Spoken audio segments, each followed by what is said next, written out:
The year was 51 BCE, and the golden walls of Alexandria's great palace trembled with whispers of heresy.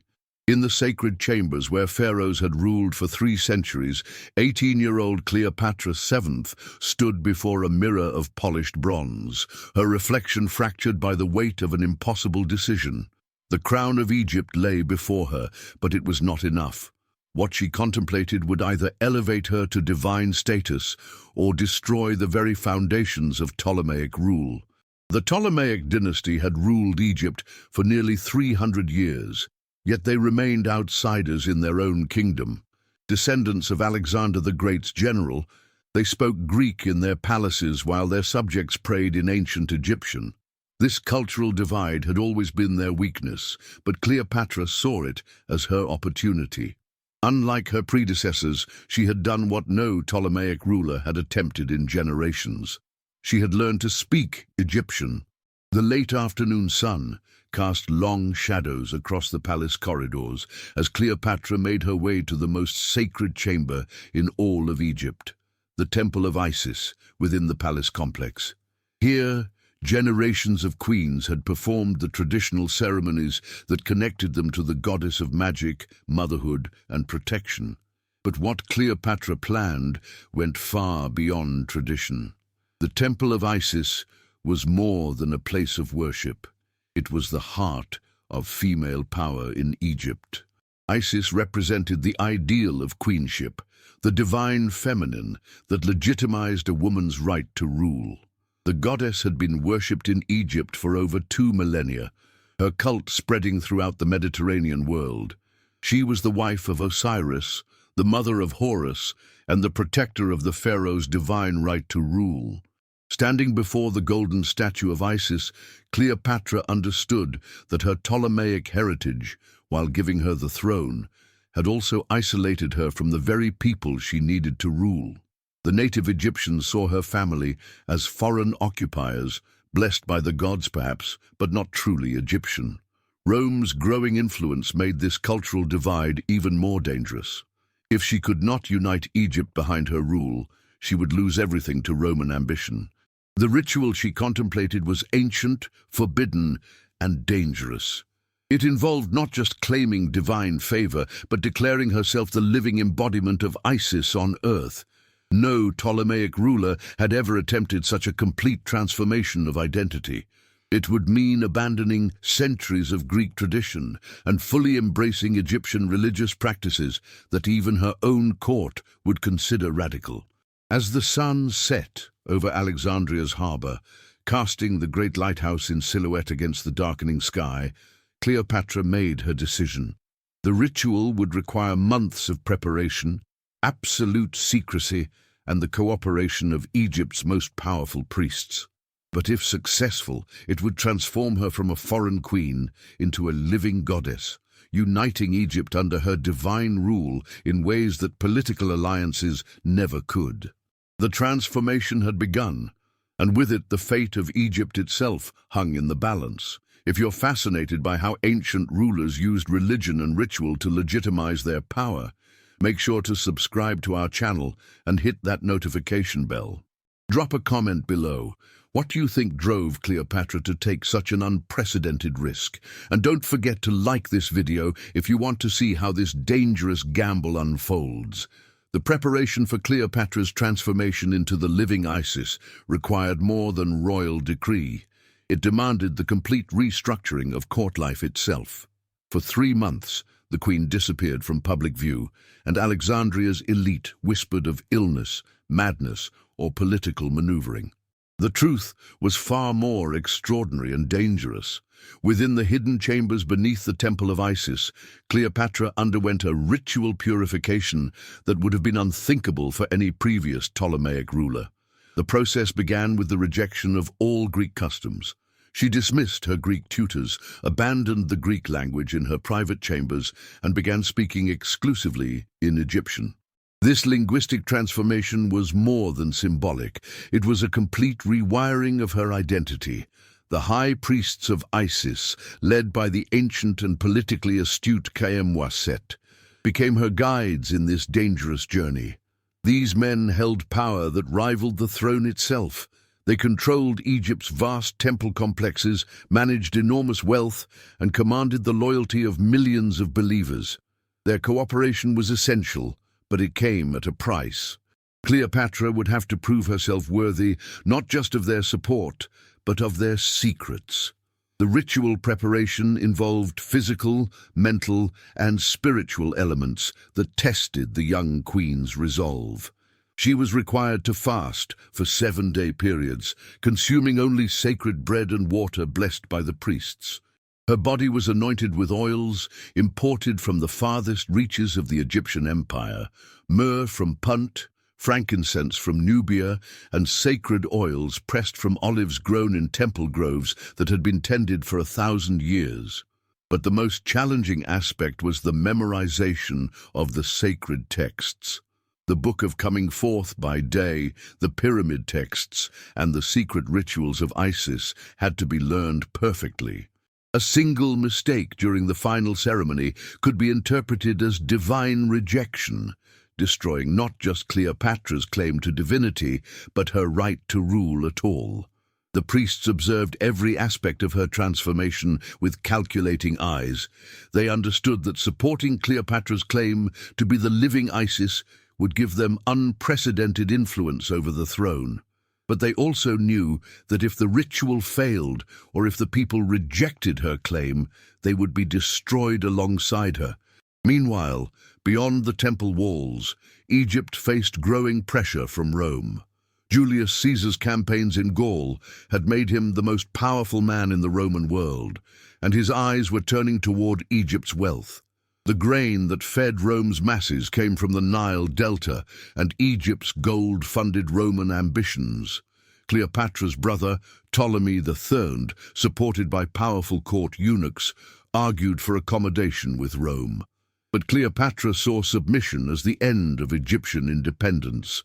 The final weeks of preparation took place in absolute secrecy.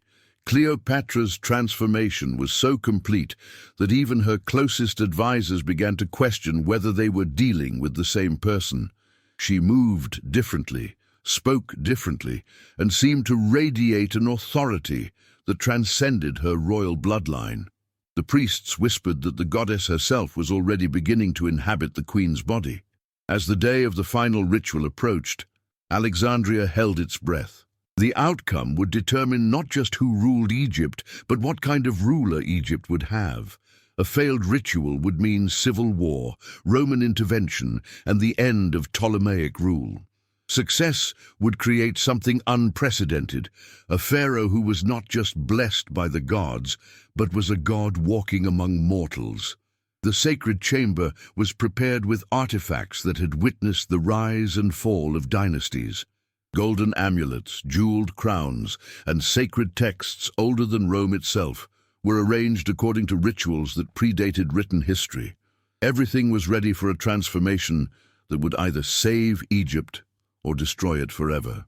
The tension is building to an incredible climax. What do you think will happen when Cleopatra attempts this forbidden ritual? Will she succeed in becoming a living goddess, or will this gamble destroy everything she's worked for? Hit that like button if you're as captivated by this story as we are, and don't forget to subscribe for the stunning conclusion. Share your predictions in the comments. We love hearing your thoughts on these incredible historical moments. The moment of transformation arrived on the night of the new moon, when the darkness was absolute and the boundary between the mortal and divine worlds grew thin. The great temple of Isis had been sealed from the outside world, its massive bronze doors guarded by priests who had sworn oaths of silence that would follow them to their graves. Within the innermost sanctuary, Cleopatra stood before an altar that had witnessed the coronation of pharaohs for over a millennium. The chamber was illuminated by hundreds of oil lamps, their flames casting dancing shadows on walls covered with hieroglyphs that told the story of Isis's triumph over death itself. The air was thick with incense so potent it seemed to alter consciousness, a carefully prepared mixture of frankincense, myrrh, and sacred herbs whose formulas were older than Alexandria itself.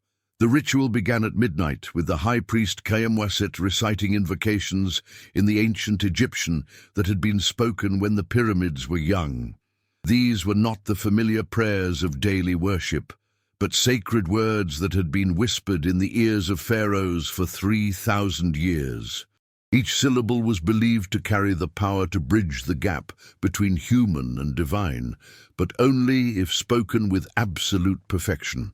Cleopatra had prepared for this moment with a dedication that amazed even the priests. As the invocations continued, she began to speak the responses in Egyptian so fluent and precise that it seemed impossible she had learned the language only months before. Her voice carried an authority that transcended her 21 years, as if the accumulated wisdom of all the Isis queens who had come before her was speaking through her lips. The physical transformation was as important as the spiritual one. Cleopatra was clothed in robes that had been woven from linen grown in sacred fields and dyed with colors that were reserved for the gods themselves. The gold thread that decorated her garments had been hammered from metal taken from the same mines that had adorned the burial masks of the pharaohs. Upon her head was placed a crown that had never been worn by any mortal ruler, a headdress that combined the traditional uraeus serpent with the sacred horns and sun disk of Isis. But the most crucial moment came when Cleopatra was presented with the sacred sistrum, the ritual rattle that was the symbol of Isis's power over life and death. As she grasped the ancient instrument, the temple filled with a sound that seemed to come from the stones themselves. The priests later claimed that the walls of the temple vibrated with a frequency that matched the sacred rhythms of the Nile's flood, as if the goddess herself was announcing her presence in the mortal world. The transformation reached its climax when Cleopatra spoke the words that no Ptolemaic ruler had ever dared to utter. "I am Isis, the great goddess, the mistress of magic, the mother of the god, the lady of the two lands." These words, spoken in the sacred chamber with the full authority of the priesthood, were more than a declaration. They were a fundamental change in the nature of Egyptian kingship. The immediate impact was electric.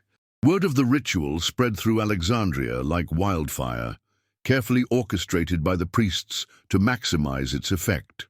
The native Egyptian population, who had never fully accepted Ptolemaic rule, suddenly found themselves with a queen who was not just their political ruler, but their divine mother.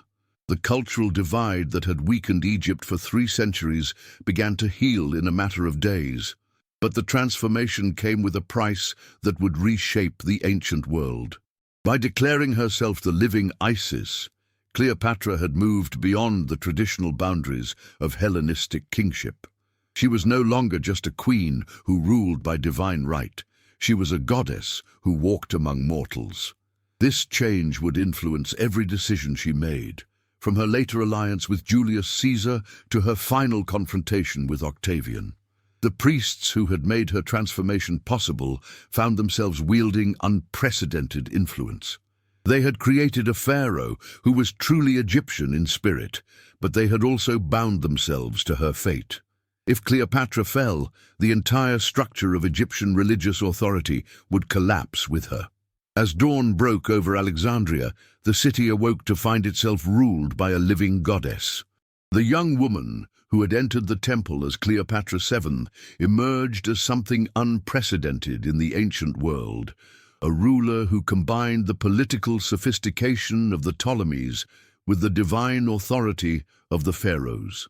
The consequences of this transformation would echo through history, ultimately leading to the final confrontation between Egypt and Rome that would determine the fate of the ancient world. The crown of Isis had been claimed, and with it, the destiny of Egypt itself was forever changed. What an incredible journey through one of history's most fascinating transformations. Cleopatra's evolution from foreign queen to living goddess shows us how power, religion, and identity intersected in the ancient world. If you found this story as captivating as we did, smash that like button and subscribe for more deep dives into the hidden stories of history. What other ancient rulers do you think used religion to legitimize their power? Drop your thoughts in the comments. We love discussing these incredible historical moments with our community. Until next time, keep exploring the mysteries of the past.